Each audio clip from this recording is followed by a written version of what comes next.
Okay, record to the cloud. Okay, greetings everyone and welcome. Welcome to Morgan State University Research and Scholarship Webinar Series. This series is organized by the School of Education and Urban Studies in collaboration with Academic Affairs and Star Scholars Network. Today is the first day of Black History Month in the United States. Black History Month honors the contribution and sacrifices of African Americans who helped save the nation. This tradition started 96 years ago by Carter Wilson in 1926. So I played the jazz music in the background earlier. Meanwhile, maybe you can continue using the chat room for your introduction. I know I have invited many colleagues outside the US, despite the different time zone, and thank you. You can share your affiliation, discipline, contact information if you wish, to strengthen your professional network. In this virtual series, we host panel discussion on various topics related to educational pedagogies, innovative technologies, some international initiatives, and also research and collaboration, of course. There are at least 2 sessions scheduled every month for both faculty and students, and feel free to join anytime. You will be receiving those from me. My name is Krishna Vista, Professor of Higher Education in the Department of Advanced Studies, Leadership and Policy at Morgan State University, also the founding editor of Journal of International Student. In a few minutes, you will hear from our panelists and the guest about their experiences of publishing books and also working on editorial board of a number of journals. They will share upcoming opportunities and the tips for publication. Each speaker will take about 3 to 5 minutes to present their opening remarks or publication experiences, and they will answer your question and invite you to participate in group discussion. So that's very simple outline. And also today or yesterday, just Chinese New Year began. So Happy New Year. This year is for bravery, confidence, and strong will for our research, publication, any collaboration. We have roughly 70 minutes ahead of us. We may finish a little bit earlier. In the room, I see definitely many familiar faces, expert in the field whom I had an opportunity to work together over the years. So using the chat room, I invite you to share, maybe some of your tips and experience of academic publications, maybe the books or journals, and definitely we will, invite you later on in about 30 minutes in group discussion. Before I invite our speaker, here is the bigger question of the day for all of us. So I wanted to update you about some of our current program and the resources that may be interesting. So Dr. Chris Glass, and Chris Glass is at Boston College. He and I have heavy responsibility in running journals and the book series.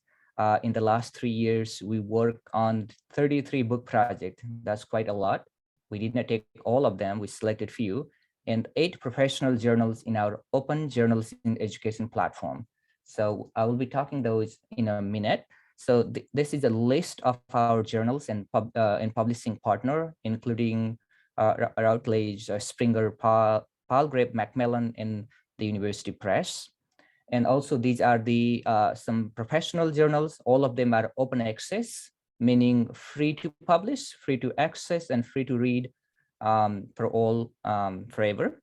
So some journal publish 2 issues per year, whereas the other journal publish at least 6 issues annually. We publish original article, even in other languages. So here you can see some of those that we publish in Chinese, Bahasa Indonesia, and Spanish, and some of them are upcoming edition. You will hear other languages as well. These are original articles, and entire volume include those on the top of regular issues. And all books in our series are published in collaboration with Journal of International Student Open Journals in Education and Star Scholars Network. Any books that we have published in the past 32 months. So like these journals, every chapter in our book project, went through a standard peer review process. All reviewers and their names are printed in both print and digital edition of these books. On average, I would say it was 2 or 2.5 years for the publication process, from public proposals to reviewing, chapters and proofreading and receiving the hard copy. I was definitely fortunate to collaborate with many emerging scholars as well as experts, including Roy Chen from Indiana University. Now he's at Lee University. Ryan Ellen from Chapman University. Peggy Jessing, Chris Glass, Susan Krumers. She was a doctoral student when I invited her to the project. C. Lane, Greg Malvo, Tony Pinders, Ravi Megan, Lingu, Just Make, these are some of the names. And here are also the books that, I was so fortunate to work with them on a wide range of topics, and so important to us and for many of us who worked over the pandemics and also published these books. And yes, they covered the student mobility, international faculty members, online teaching and learning, and these topics were selected based on our personal and professional experiences. So I strongly believe in the power of collaboration, and I invited all of you for the collaboration and to talk more about the research articles, the book projects, and these are the latest edition coming out. The HBCU International component is coming out this week. This is the first cover image I received last week. So here is the Star Scholar Network. Includes roughly 17,000 professors and doctoral students from 112 countries. And they have been also serving on some of our journals. We usually partner with the local universities if there is a need for research and publication. This is our work volume. It's crazy, right? So don't get surprised. Yes, this is currently overload. We have more than 5,000, manuscript annually in our books and journals, and individual like you who serve on the review board, and this cycle gets changed every 2 years. So you are more than welcome to be the part of the team. Then also we need editors as well as other contributor to support.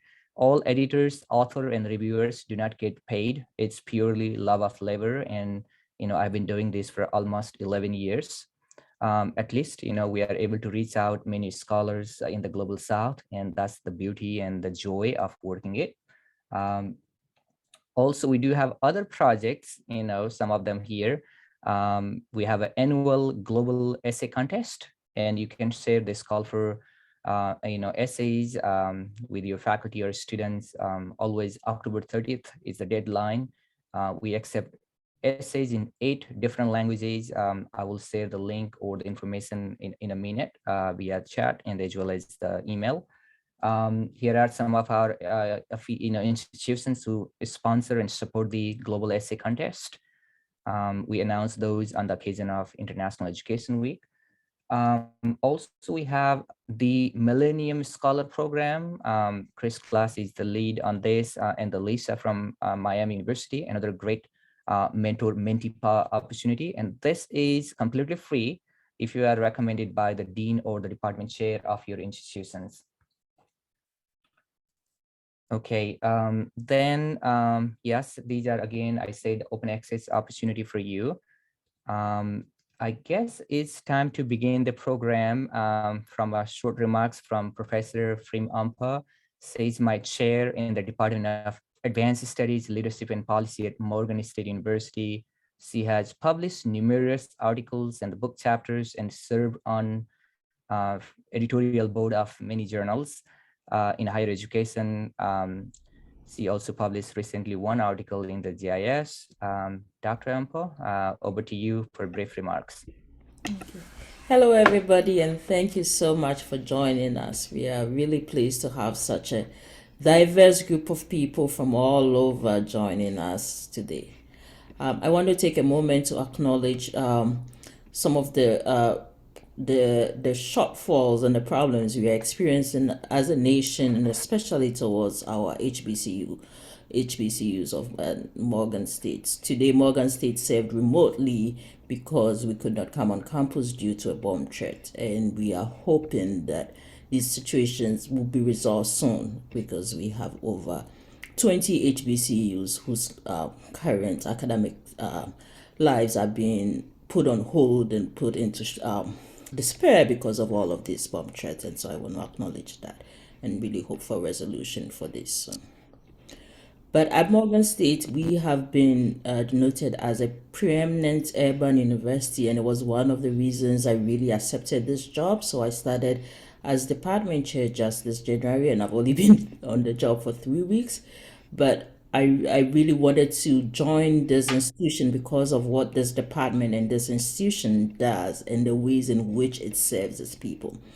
And one of the ways in which I admire Morgan State is by maintaining that focus on the students we care about, but still pushing for that higher level of research and still pushing to become the preeminent voice in urban education and the preeminent voice in Black issues in the country. So, and we at the Department of Advanced Studies and Leadership and Policy, we strive to maintain that mission.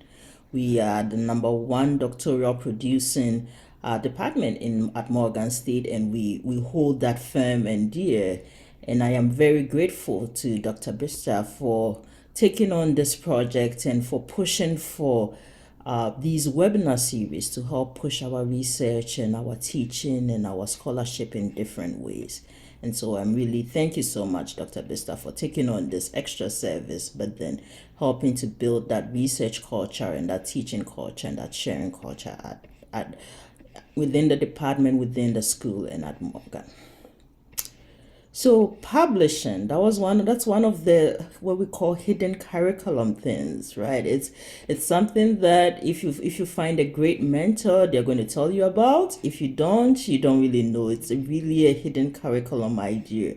And so I'm really glad we are going to be discussing that and what it takes to look at it from a journal perspective and from a book perspective. And so I'm really looking forward to this discussion, and I feel like I have been in the field for over 14, 15 years now. I'm currently serving as an associate editor, but I believe I'm going to learn a lot more, especially because I've never really done a book. I've always been very interested in journal articles, so I am really looking forward to the book sessions and to hear from people who specialize in writing books. So thank you all, and I'm looking forward to a great discussion. Thank you, Dr. Ampera. I truly appreciate that. I hope you can see my screen, right? No? Yep, we can see it. Okay, thank you. So we continue. These are some of our programs. We have 9 graduate programs in our, so Dr. Ampera is busy, leading those 9 graduate programs in the department. We don't have undergraduate. That means we have to do more research and publication and more talk with many of scholars around the globe. And in the room, I see covering at least 10 countries, even in a group of 30 people. So going back to our first discussion board, I put the question in the chat. So we'll take about 30 minutes or 20 minutes probably here to begin with the first panel. And I invited the editor of the journals that listed here. Some of them could not make this evening. So we have editor Josh Kunat from Journal of School Administration, Research and Development. This journal is housed at the California State University. And also we have a pleasure of Dr. Sala, the founding editor of Journal of Interdisciplinary Studies in Education from Arkansas State University. We could not have Dr. Josh Lynch from Journal of Trauma Studies. This is from Appalachian State University. And of course, Dr. Ampera, who represent Research in Higher Education Journal. So here, what we do is I like to I'd like to ask each of the editors to talk briefly about their journal and share, one or two tips or even more, or direction for those student or faculty who are interested in serving on your editorial board. Maybe we can go first with Dr. Sala, the founding editor of the Journal of Interdisciplinary Studies, then maybe, Dr. Frame, and other members here. Thank you, Chris. The Journal of Interdisciplinary Studies in Education is a 10-year-old. This year we'll be celebrating the 10th anniversary of the journal. Chris helped me with the start at the beginning, and we aim to publish research, empirical research, mostly on the interdisciplinary practices and research conducted in higher education as well as public schools. We publish two issues a year, and we publish a special issue in the summer that usually is a themed issue in which we invite guest editors to edit that special issue. One of the things we always looking for, we average about 50 articles that we receive for each issue. We publish about 9 or 10 of them in each issue. We are peer reviewed. We are free to submit and publish your articles in our journal. It is double-blind peer review, and we're looking for always quality research to publish. We also looking for editors, reviewers, and authors to help collaborate on in our journal. One of the things, or kind of like the things that I'd advise young scholars to collaborate on your research, write with others, collaborate with experienced writers at the beginning. That will help you publish more. Also pay attention to your writing and get people to help you edit your manuscripts. One of the most common issues we deal with is having good research, but unfortunately, sometimes it requires a lot of work to edit. And so it would be nice if young scholars and people who want to be published to get some help with editing their manuscripts before they submit to the journal. I don't know what else to cover, Chris. Thank you, Dr. Sala. Okay, Dr. Ampo. Right, so I am an associate editor for the journal. Our journal is named Research in Higher Ed, and so Research in Higher Ed is unique in the field of higher ed. So we have about four top journals within the field of higher ed, and Research in Higher Ed is one of them. But because of the ways in which we were started, we were established from the Associate for Institutional Research, and so it was very focused on quantitative analysis and high-level methodology. And so we tend to within the field, we tend to actually publish. When you read our journal notes, we publish advanced work that is based off of advanced quantitative analysis. And so that has sort of pigeonholed us a little bit into we are the journal for the quantitative methods, but not necessarily. Our journal is more focused on policy, and so we accept all publications that are directed towards higher education policy. And so that's the main way we differentiate ourselves. But unfortunately, because of the nature of higher ed policy, it has been stereotyped into a quantitative way.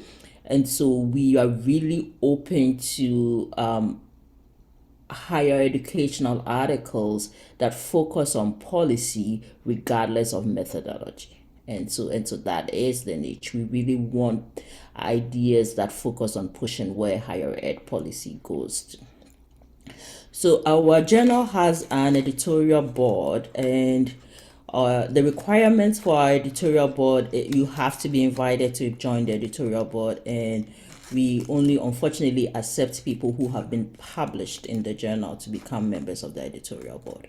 But what we do have is an ad hoc reviewer process, which we invite people to become ad hoc reviewers, because we believe that we are able to mentor ad hoc reviewers to become to publish in the journal. Because as you're an ad hoc reviewer and you see what is coming in the field, especially for new professionals, being open and exposed to the new articles and the new ideas in the field serves as a mentoring process. And so as an editorial board and as an editor team, we are very set on inviting people to become ad hoc reviewers and helping mentor them with the goal of helping them become authors within the journal, which would then push them into actually becoming the editorial board member. And so that's the goal of the journal, and that's how we use our ad hoc reviewers. And so I invite you all, if you're interested, to talk to me about becoming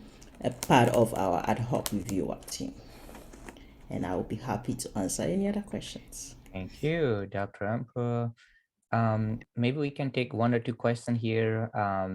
And I have also invited Dr. Jaspreet Kaur from La Trobe University in Australia. She's here in the room. So if you want to chime in anything, that's great.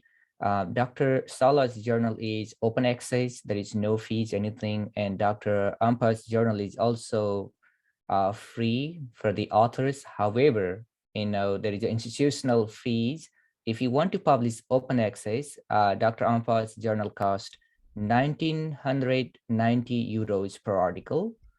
If we accumulate, if we had charged that cost over our open journal system, probably we would have $1 billion by now.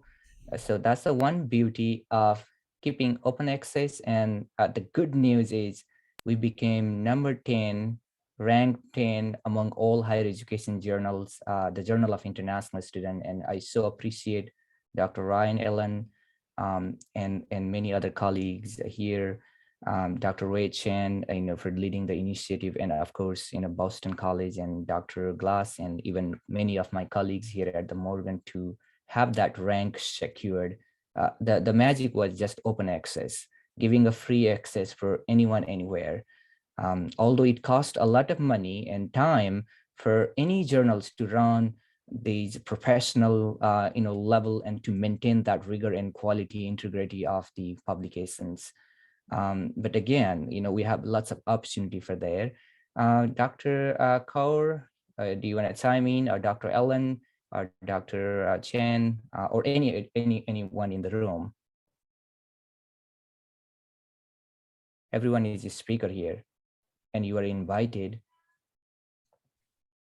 I'll just chime in to talk, just to advocate for open access. We see that, and we're sort of stuck in a system, right, where the faculty, administrators were doing the work, the researchers were doing the work, and sort of a lot of the money gets funneled into these big publishers making, it's really $1 billion industry. And, the open access movement is a great idea. We're taking things out of the ivory tower and moving it into where everyone can have access. I'm sure we've all tried to find an article for some sort of literature review or something, and we go to the journal website page, suddenly we don't have access to it. We don't have institutional access. It's great to remove that, and anybody can go and read them, but they've placed the burden now with this gold open access movement, which is what it's called, onto the individual author, the individual researcher. And that does create more divides, I think, in our sector, in our field, in global science, and who can publish in journals. For instance, I saw recently Nature announced a open access fee that you have to pay if you're going to publish in one of their journals, and the cost is $11,000. $11,000. I think that's just unacceptable to create inequalities throughout the world, really. So the Journal of International Students and sort of a lot of the journals that are trying to practice open access, I will always work for them. I'll always review for them. I'm really grateful of the things they're doing in the field. And thank you, Dr. Vista, for starting that. Thank you, everyone else, for working on them, because I think they're really important and a model for a lot of us. Thank you. Thank you, Dr. Ellen. Appreciated. When we talk the open access, also we should be mindful of the predatory journals. There are several commercial journals. They say open access, fast review process, and also they brag about their ranking, Scopus listing, and many other things. So as a scholar, as a critical consumer of education, we should be very mindful of where these journals start, their practice, their, take a look the editorial board, and also look into the sample, the articles they published. So having these, information ahead of you would be really helpful. I know many of you who are emerging scholar, those who are in a career ladders, there may be, more complications later on, particularly the tenure committee, your doctoral graduation requirement committee. They might, take a look. Sometimes the senior professional can smell, the article that you publish from before you start bragging of your achievement. So there are also critical things to definitely take into consideration. So the best person for you is always your mentors, colleagues who have been in the field, run by them, rather than, being in a hurry. And that's hurriness is particularly the questionable in the global South. In the room, I see many colleagues, from Nepal, Kazakhstan, Kenya, other part, you have a pressure from your dean, provost, presidents to publish on top tier journal or Scopus listed journal. And in the name of Scopus, I know you have been already victim of the publication, cycle. Okay, great. We take other comment or question.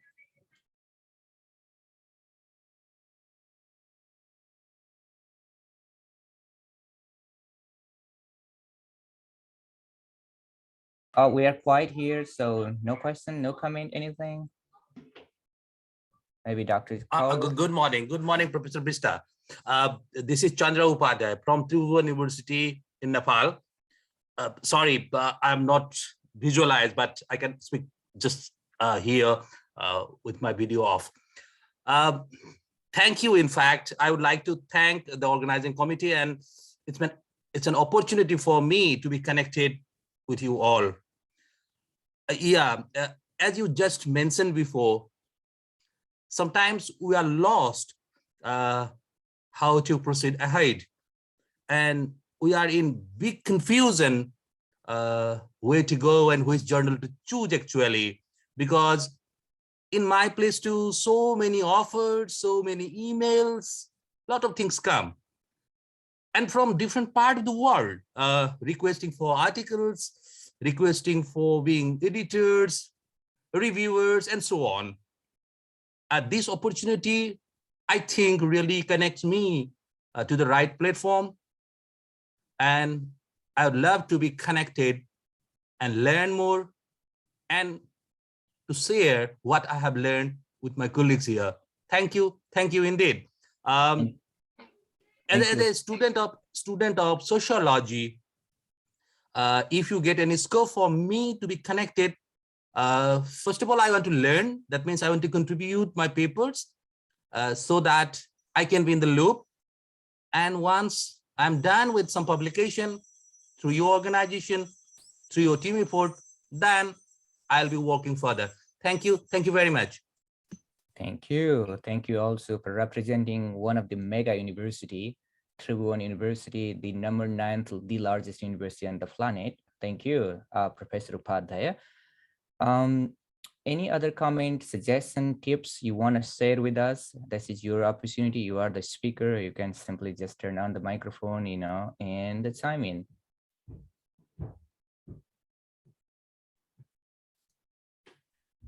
Dr. Vista, this is Kesavatra speaking from University of Central Missouri. And can I speak? Welcome. Yes, sir. Okay, my question is, I was on and off while you were talking, then because of some issue here. So if I have not heard everything what you have said and asking questions that is irrelevant or that was already explained, please forgive me. My question is, how could I contribute as an editor or reviewer? Because I have not published anything on your area, and my area is geography. And of course, I love to join this stream and renowned scholar. I saw that there are scholars from all geographic areas around the world. So it will be a very encouraging platform for me to get Thank acquainted you. with the scholars from all over the world and to know about the world.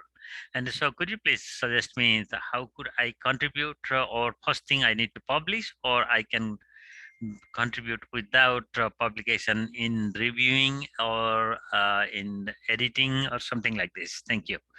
Of course, thank you. Professor Sala, you want to chime in, or Dr. Rampa?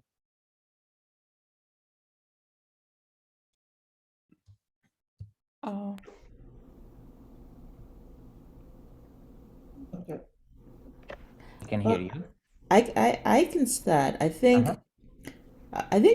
one of the things I always encourage people who haven't really published within it is there is so, and this is usually coming at new students, but there's something that you are interested in, and one of the very interesting and somewhat easier ways to get published is to publish a literature review and take a look at what is currently in the field, and if anybody hasn't done an analysis, a good literature review analysis of it. I think that is always one good step of trying to get into publishing and getting into becoming known, and a good literature review opens you up for more ideas. And so my encouragement, and we have a lot of different journals, and my journal I know does that, is if you have a good literature review, especially with research and higher ed, if you have a literature review that is targeted at looking at a policy issue, we will take a look at it and publish it. And so, and with a literature review, you are not necessarily trying to collect data and doing the analysis. It's one of the good first steps of getting within a field and publishing within a field. So may I ask you the supplementary question? Professor Bhattrai, let me tell you this, and then we can take your follow-up question, and also, Dr. Sala will chime in.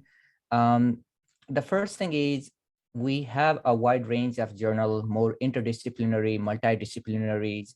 So geography is probably one of the best one. You may not believe, I ran the student mobility series, the global student mobility series, which is a part of the geography, the mobility. And then we look into multiple aspects of the mobility of the faculty and the students. So in the chat, I put the link, ozed.org. You can select all the link, no matter whichever journal you select. If you are going on this open access platform, I strongly recommend and encourage both reviewers and editors to be familiar with the aims and scope of the journals that you are interested in. And also, you are required to update your profile, create a username, password, insert your area of expertise, so that you are likely to get the manuscript that align with your deep interest. As a reviewers, you are required to give specific comments and suggestions for each major section of the articles. It could be introduction or lit review or method results. And in order to be the OJED reviewers, you are also required to complete a training. We have a 60-minute trainings. Once you finish the training, you get a certificates and you are invited. You can be the readers. So one of the goal we strongly encourage all of you is to provide meaningful comments to any manuscript that you read, because we want to feel proud that at least we provide quality comments even though we reject their manuscript, so that the author can take those comments and work on their manuscript. That's what we strongly believe in. So the other thing is, in my discipline, or all OJED journals follow APA publication guidelines, American Psychological Association 7th edition. We encourage our reviewers to be familiar at least some part of the APA manuals. Usually every single reviewers is supposed to get somewhere from 6 to 10 manuscript per year. So 10 manuscript, I don't know how long it takes, depending on how fast you read and the element of the manuscript you look into. Also, reviewers and editors, both group of the scholar, are expected to attend 2 virtual meetings. That's the 2 years commitment, 2 meetings virtually. So both editors and reviewer discuss some of the changes, the practices. If you are coming to the editors, editor will make independent evaluation of the manuscript. Editor will send out manuscript to the reviewers. If they are okay, make decision decision on the assigned article by the editor-in-chief or the senior editors. So as I said earlier, we have several openings for the reviewers. Mainly, also we are looking for the copy editors. That could be from English department as well, if you are interested, and of course editors. So you can indicate your interest even here in the chat, or you can email one of the editors here in the room.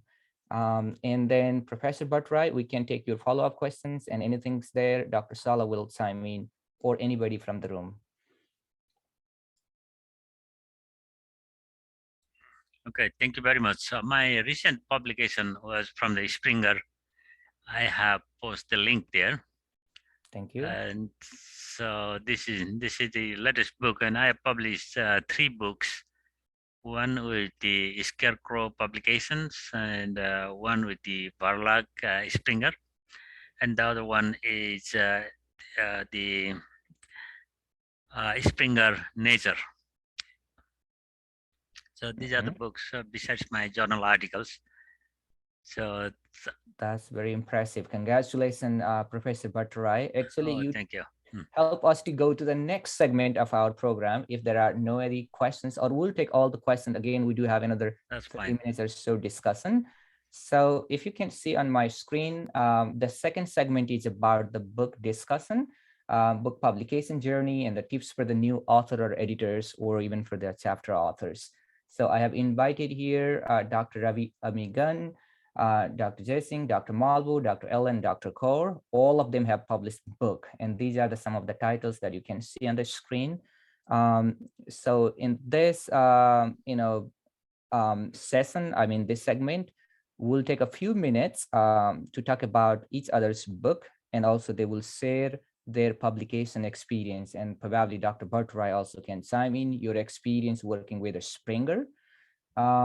So here on my screen, first is the Dr. Peggy Gessing, assistant professor from Eastern Virginia Medical School. She's very active researches from her graduate school from Old Dominion School University. And this big important volume came just, I would say, a few months ago. And she worked with Dr. Glass. Dr. Peggy, would you like to chime in a couple of minutes before I invite the next editor? Sure. Thanks, Krishna, for inviting me. Yeah, so I worked with Dr. Chris Glass on this book, and I was invited to be a co-editor of this book. And editing a book was something I had no experience with. I had done a lot of journal article reviews and done a lot of reviews at conferences and things like that, but doing a book edit was just a whole new experience.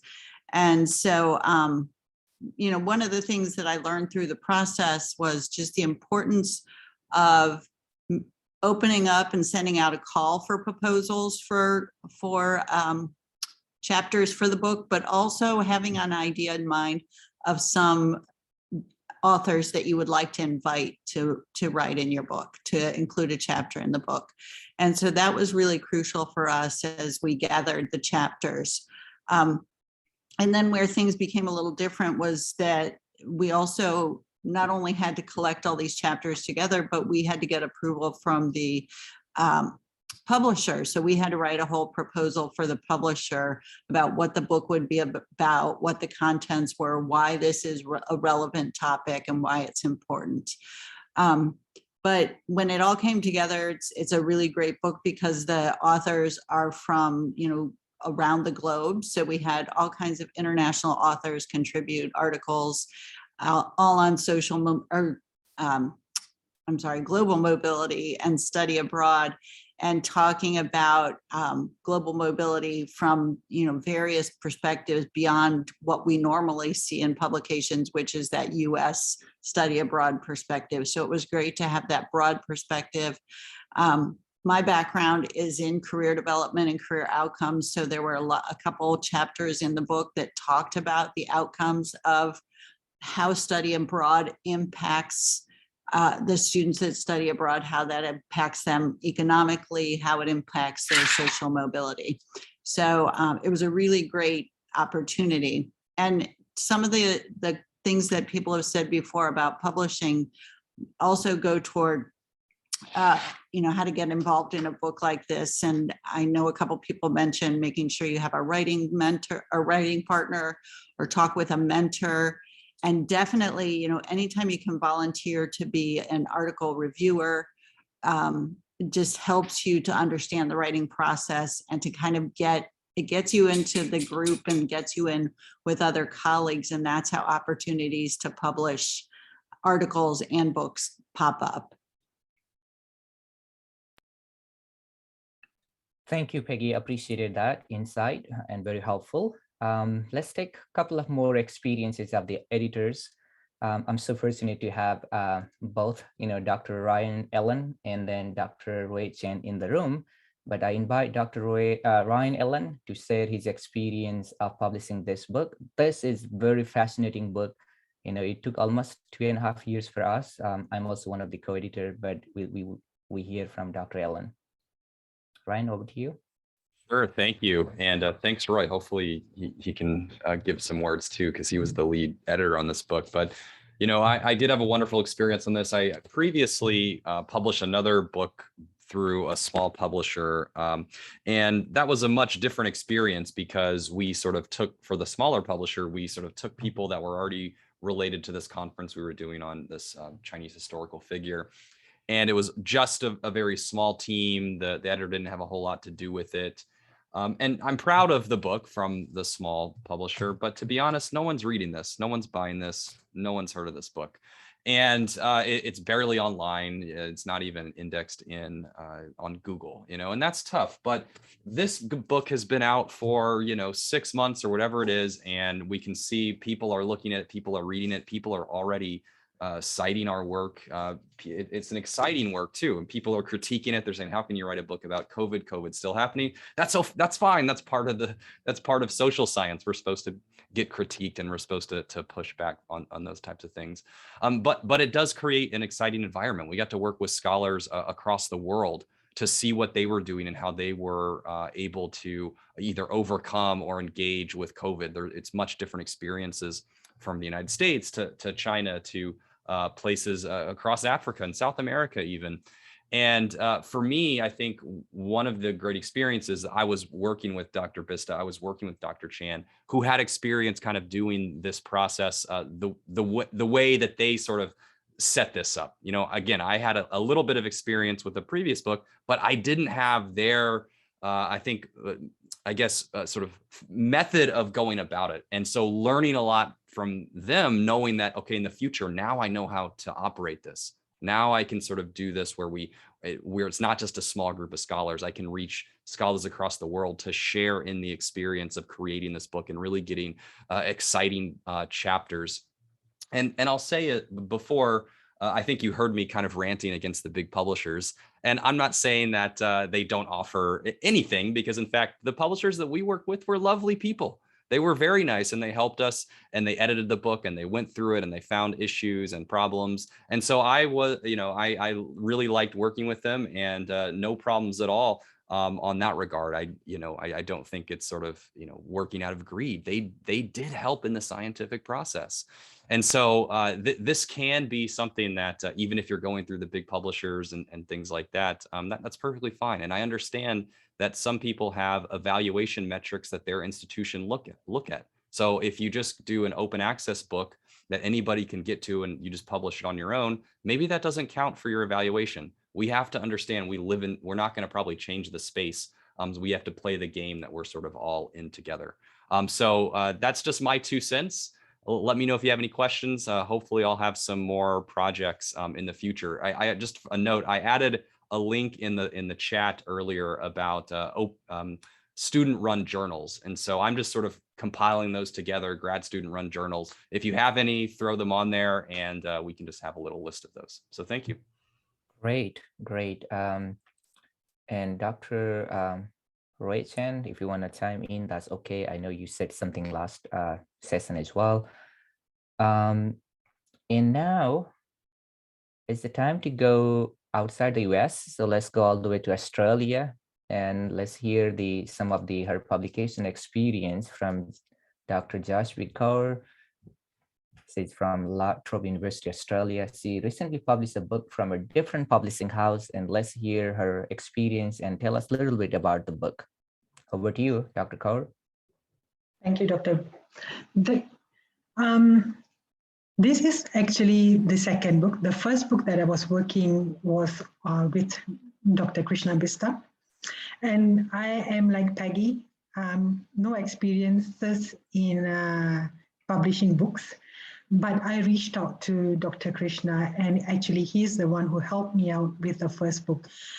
We are taking it too long, 3 years already. I'm supposed to be out by this year, I hope, at the end of the year. And experiences has been great. And I would always encourage, I'm an early career researcher, and I will always encourage others to reach out. Because we are early career researchers, we have got no network yet. And being an international academic, I'm a Malaysian, now in Australia. Unfortunately got married here, so now have to stay here. And you have to find your people or your network. And Dr. Krishna Vista is a very, very far from me, but because our interests intersect, looking into international students' issues, international students' challenges, and that's where we connected. And from that book, roll over to the book that Dr. Krishna Vista showed just now. And the book came out by reaching out as well. I was reading one of the series editors' book on academic promotion. And I just reached out to her and saying that this is a very great book for early career researcher to gain promotion as an international academic. And I was talking about international academic experiences and so on and so forth. I said, why don't you write a book on that? And she said, why don't you write the book on that? I'm like, huh? I'm like, okay, I can take up the challenge, but I really need help. And she helped me out. And then the book is going to be out in 2 months' time. And Dr. Krishna, similar to Dr. Krishna, another book is coming out this year as well by Springer. That is also by reaching out as well. So I have no mentor. I had no mentor. I still don't have mentor, but I have friends who will help me out when I need their help. And I think that's very, very important as early career researchers. And that's what I would advocate. Over to you, Dr. Krishna. Do you want me to say something else? Thank you. You covered a lot. Yes, the other book, we collaborate with Dr. Rosalind Ravi, another pioneer of international education from California State University Northridge. And the book is on international student and employability from the global South. And it's super powerful. There are a couple of other titles also coming out. And also congratulations to Dr. Kaur for the recent award for her publication and promotion at her institution. So we are very proud of you.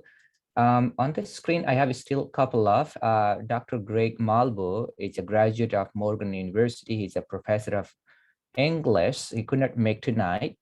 I am also faculty in a community college leadership program. So for a long time, I was thinking, what would be international student and their experiences at American community colleges? We have 1,600 community colleges. So that was a long time, overdue my, project. And I was so fortunate to work with Greg, and this book also came out earlier last year. Then we were tired of working with this big time publishing house, and we were thinking ourselves, can we have open access book with the no cost or little cost, so that this could be like a journal, anybody anytime can publish it. And again, our pioneer Roy Chen, also came in, and I spoke with the Ravi Amigan. He's associate deputy provost at University of Delaware, and that is also dream come true. Last year we published this volume as well on COVID-19 and higher education global perspective. Actually, we ended up with the two open access book. So last year we published several books, actually a dozen of them in collaboration. But again, as Jasper or Peggy Ellen said, it took almost 3 years in making. So it's a time for us to reflect on this. Many of us have been already talking on what would be my resources, where should I contact, who can motivate, what are the journals that can help me, at least for now. So we, take about few minutes here to talk about your tips, your suggestion, and also we can invite Dr. Bhattarai, any other colleagues in the room, Dr. Ampa, any person here. So we can have a more meaningful discussion on how we can help each other if we have a same goal of research and publication. So there was a question in the chat that I think relates very well to this that I would like to address. Please. And I think going back to it.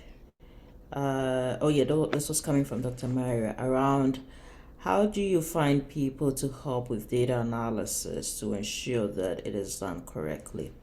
And one of the things that I have used personally is bringing on a collaborator onto my project that has that expertise, right?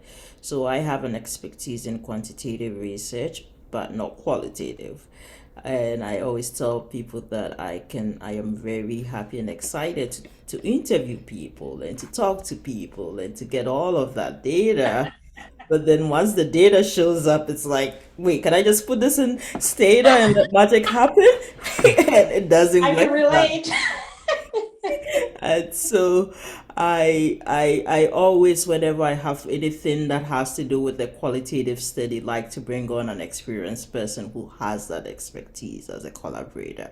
And I've always used that. I've told people that some people I've had pushback on this. I actually had pushback on this during my tenure of, why haven't you published something by yourself? I don't believe in that. That is a notion that is not helpful to anybody. I believe in bringing collaborators on. If it's students I'm mentoring, if it's people that have the different expertise. So I have never published a single authored piece, and I refuse to publish a single authored piece. I could probably do that, but I refuse to. But that's a great way to expand your network and meet people, and so I always bring on a qualitative expert who has helped me build up my qualitative expertise, and I've been brought on as a quantitative expert on other projects. So it's a great way to learn, to see what your collaborator is doing, and you're not just giving all your data, hey, give me the results, but you're working together because you're learning and you're making sure this is done appropriately. And so that would be my encouragement to all. Thank you, Dr. Ampo. Any other colleagues want to chime in or share? I would like to add something. Dr. Allen provided a list of student-run journals, and that's really where I got my start. Was Chris Glass was my advisor, and he just handed me this journal and said, you're in charge of it. And I had no idea what I was doing, but it was a great place to learn. So if you have access to get engaged with a student-run journal, It's kind of a safe place to learn about the publication process, about the peer review process. And I've learned so much by reviewing other people's work and providing, deep feedback to them, that helped to strengthen my writing. So that's one thing that I recommend everybody do if you have access to a student-run journal, is get involved in that. It's a ton of work, but you learn a lot from the process. Yes, that's a good advice. When talking about the ton of the work, I used to spend at least 20 hours per week. It's like somebody's full-time job, I would say, when I started the Journal of International Student. It's a graduate student. And I'm so grateful with my, to my mentors. Dr. Sala is right here, and other, professor from Arkansas. And you can get it's well paid if you look at, after 10 years. Immediately, yes, you may be cranky, you may be thinking, what am I doing? But you have to wait at least 10 years, the way I see it. Maybe you have to wait just a few years.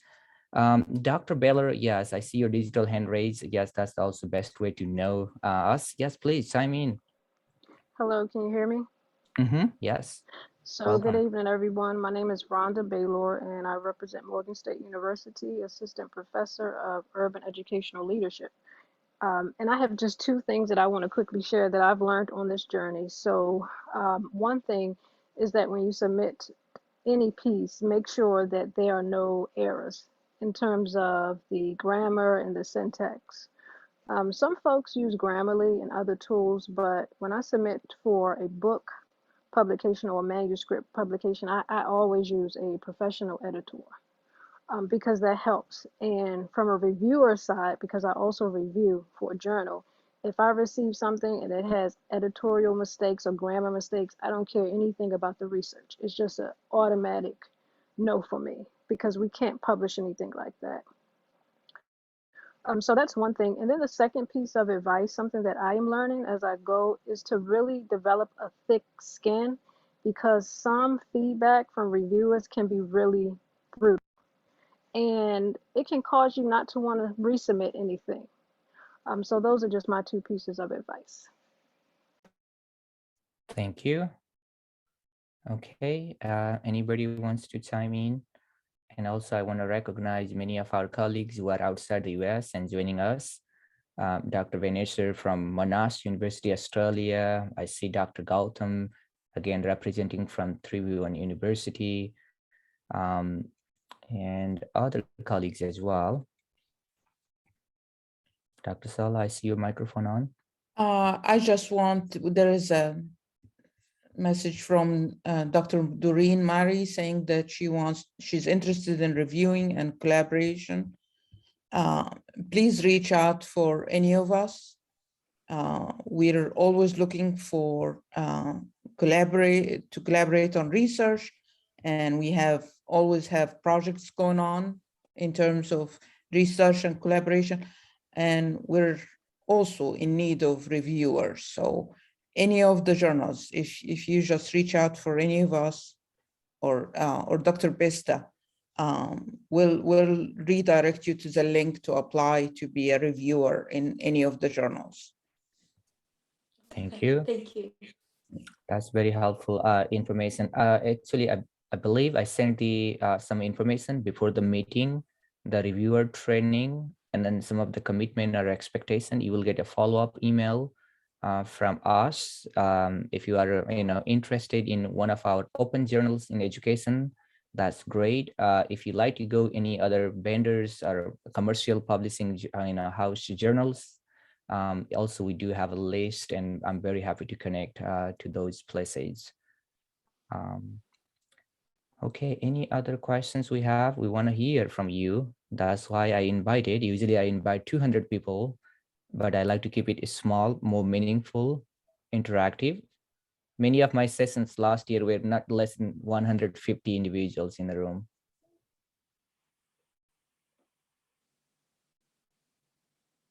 Any other questions? I know it's quiet. It's 9 o'clock here, a little late for us, but we can stay a few more minutes. Okay, while you are thinking of your question, I want to draw your attention to some of our housekeeping upcoming items. So this is the bigger question of the day. Continue thinking, asking yourself, what tips I should get from my advisor, mentor, or mentee. That's important, and how you help your students as well. So it's a two-way traffic. It's not only you publish, but also helping other published. That's the mantra, in academia. We do have many upcoming professional event. So toward the end of this month, we have another event. It's coming on Rethinking Internationalization. This is the recent book. Just, I got the cover image last week. And again, this I'd like to remind you, February is the Black History Month, and I'm focusing on historically Black college and university around the globe. There are many minority groups, minority languages, and these are in danger when sometimes, the way our discourse is written, they are not well addressed. So that's also focus. As I said earlier, this is a legacy of at least 100 years here in the US. We have other upcoming event in March. It's also about research and publication. Then we talk about the space success and access of students. We'll have other individual authors beside my network. And also on February, March, April, May, June, these are the sessions for spring semester here in the US. I look forward to receiving your comment, suggestion, or the topics for the next semester in the fall, so that we would have more meaningful. Also, let us know the person that you like to see in the room, or the expert that you think in your field. So you will be receiving the registration link. The same Zoom link will work for all of these sessions that I have scheduled. That's here, and then we go back to the remaining questions that you have for tonight.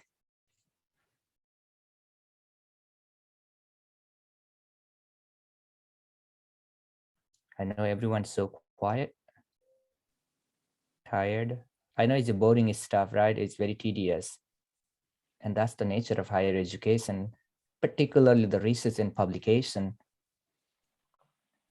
You'd like me to play the music to bring back some questions? Dr. Vista, I just wanted to say thank you so much. Again, I've also posted in the chat.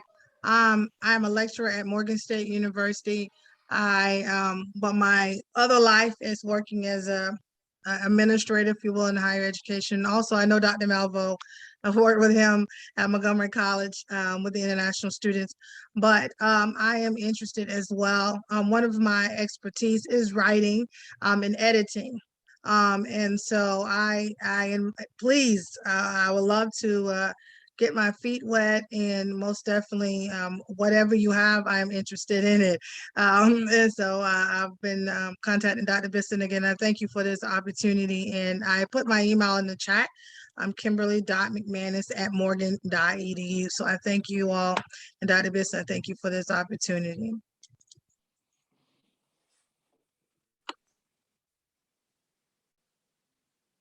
Okay, great. Let's take a few questions before we go, if you have any. And then I can play some background music if that inspires you.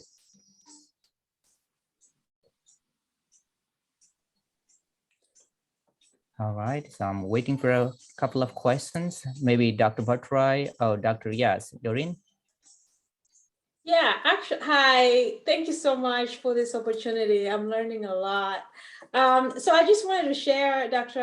Briska, that I actually reviewed my first journal, the Journal of International Students, my first article, I should say. And I learned so much from that experience. And so now it's like, I want to look at more articles because it's a little bit selfishness because I'm getting something out of it. So thank you so much for this opportunity. Thank you. So good to hear that. Okay. Yes, right. Best, I have a question here. Mm-hmm. I just wanna know the idea of ranking of all these journals. For example, There are some journals that prefer quantitative studies, some journals prefer qualitative, and the scope of these different journals and the reviewer themselves. These are factors that maybe affect the decision that they're going to accept this article or not, or how the idea of ranking will play out in accepting different journal or articles to be published. That's a mega million question here. I have, Ryan here, who is an expert of ranking of university and ranking of journal. Ranking is particularly a scary topic for the global South. They are running after impact factor and the ranking in the US, particularly in the social sciences or education or English. Some people don't know what is ranking or impact factors, and that's okay, because they care on the quality, they care on they know the journal in their field. So journal are ranked based on their citation, how often these published articles are cited by other people. And the Google Scholar and Scopus, they have listed these ranking. And I was so fortunate to tell you that, Google rank Journal of International Student on the 10th position out of all, and it goes by the discipline. But I asked Ryan to chime in more. I mean, I can add a little bit. Just there's sort of metrics of citations, self-citations. You can look on what's it, SCIMAGO, that website that has a really good sort of metric that you can look and compare different, if you're looking at that kind of metric. But what I'll say is that oftentimes this is tied to which index the journal is cited in. So for instance, SSCI, Social Science Citation Index, which is housed by Clairviate, which is another company, for-profit company. But basically because the university rankings use that data for their indicators for, various rankings. And so institutions around the world said, all right, well, they did incentives to if you publish in those journals in the SSCI, you will give you extra money. This was common in East Asia, certainly in China. Actually, China just stopped doing it. Well, they said they stopped doing it. We'll see if they actually stopped doing it. But what that did is that made those journals sort of skyrocket up into admissions rates or some acceptance rates, where they're just getting so many people to publish in them. And in fact, some of the journals said we can't get through as many submissions as we have, and that's all the ones sort of the elite. Scopus also has some connection to that. The issue is that doesn't necessarily mean that those are better than these other publications that aren't listed in there. And there's various reasons why they might not get in. If you look at where they're located, most of the ones are located in the UK. Most of them are in the US. They're based in the old traditional higher education research institutions. We have other places around the world that are creating knowledge. Oftentimes those are listed in the DOAJ, Directory of Open Access Journals. And that's a really good resource to look for open access journals. They do audits to kind of help clear out some of those predatory journals that Dr. Vista talked about earlier. So that's a good place to look, but they definitely probably don't have the resources compared to the ones that connected to the big publishers and that are often either housed or connected to maybe some of the more elite and famous institutions around the world. Great question and response. Thank you. Okay. Any other final thoughts or closing remarks? I know we are almost top of the hour, and I appreciate all of you for listening at least 70 minutes or staying with us 70 minutes. I'd like to hear one voice as a closing remarks for tonight, or maybe this morning in other countries. Okay, Vinesh, you want to say anything?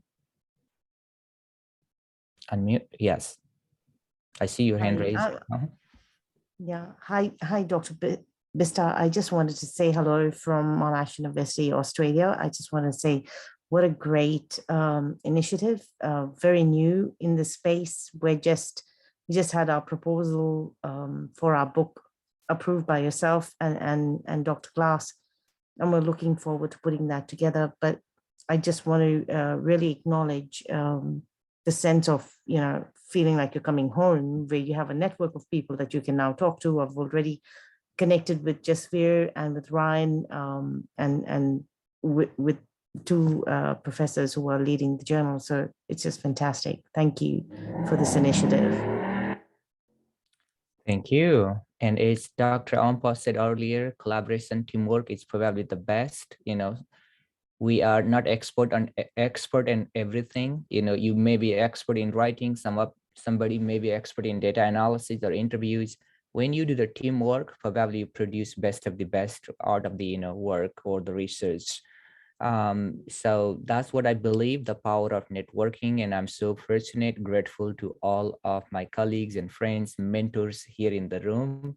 If you were not here, I would not be here in any of my research. So I thank you, everyone, each of you, for your time, commitment, your privilege of time here.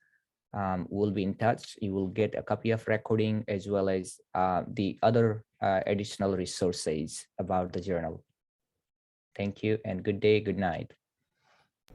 Thank you, Dr. Vista, for a great session.